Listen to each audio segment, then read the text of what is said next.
दोस्तों, आप सबों का स्वागत है आपका अपना यूट्यूब चैनल सांसारिक टू निरंकारी में। दोस्तों, आज मैं आप सबों के बीच एक सुंदर से प्रेरणादायक कहानी लेकर आया हूँ। उम्मीद है कि आप लोगों को ज़रूर पसंद आएगा। दोस्तों, एक बार एक राजा शिकार के उद्देश्य से अपने काफिले के साथ किसी जंगल से गुजर रहा था।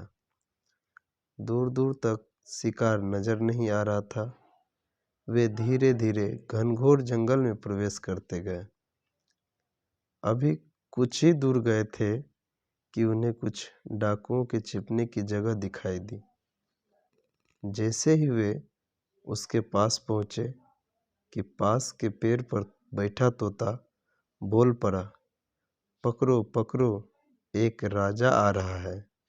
इसके पास बहुत सारा सामान है, लूटो लूटो, जल्दी आओ जल्दी आओ। तोते की आवाज़ सुनकर सभी डाकू राजा की ओर दौड़ पड़े। डाकुओं को अपनी ओर आते देखकर राजा और उसके सैनिक दौड़कर भाग खड़े हुए।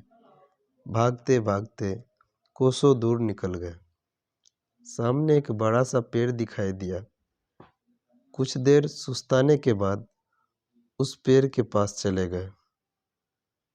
जैसे ही पेड़ के पास पहुंचे कि उस पेड़ पर बैठा तोता बोल पड़ा, आओ राजन, हमारे साधु महात्मा की कुटी में आपका स्वागत है।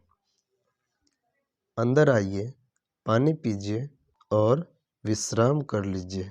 तोते की इस बात को सुनकर राजा हैरत में पड़ गया और सोचने लगा कि एक ही जाति के दो प्राणियों का व्यवहार इतना अलग अलग कैसे हो सकता है। राजा को कुछ समझ नहीं आ रहा था।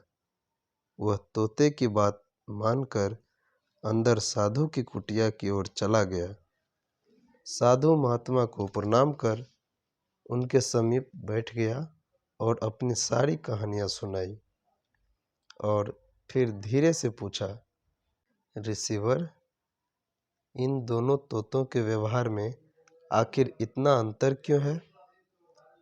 साधु महात्मा धैर्य से सारी बातें सुनी और बोले, ये कुछ नहीं राजन, बस संगति का असर है। डाकुओं के साथ रहकर तोता भी डाकुओं की तरह व्यवहार करने लगा है और उनकी ही भाषा बोलने लगा है। अर्थात जो जिस वातावरण में रहता है वह वैसा ही बन जाता है। दोस्तों, कहने का तात्पर्य यह है कि मूर्ख भी विद्वानों के साथ रहकर विद्वान बन जाता है और अगर विद्वान भी मूर्खों के संगत में रहता है तो उसके अंदर भी मूर्खता आ जाती है। इसलिए हमें संगति सोच समझकर करनी चाहिए।